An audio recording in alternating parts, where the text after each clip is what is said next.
And Laban rummaged through the whole tent and found nothing. And she said to her father, let not my lord be incensed, that I am unable to rise before you, for the way of women is upon me. Oh, I mean, this is just perfect. Just is going to trick her own father. And again, well, first, how is it a trick? Well, she would, it's what is known as the nidah, the shunned. You certainly see it in Leviticus. You certainly see it in other Near Eastern cultures. The menstruating woman is shunned in the various ways of saying unclean. She's using this to her advantage. Like, you don't want to come near me because I'm unclean and I'm sitting on this cushion, and she knows she's hiding the idols, obviously. Leave me alone. Keep your She's tricking her father. Now the question becomes, why is she tricking her father? I said before, I think there are two readings of this, at least two readings. There's the rabbinic reading, which is she's actually trying to save her father from his idolatry, because she's a true believer in Jacob's God. That's why she and Leah believe Jacob. That's one.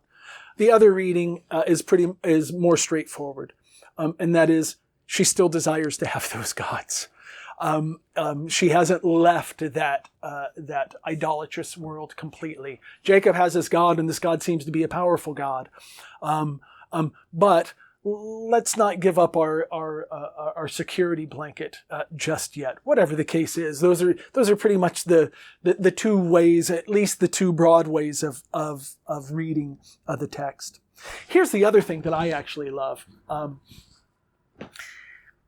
If you're a faithful monotheist, which I assume readers of this text going through this story, even if they don't equate Rachel with being a faithful monotheist, she's leaning towards monotheism.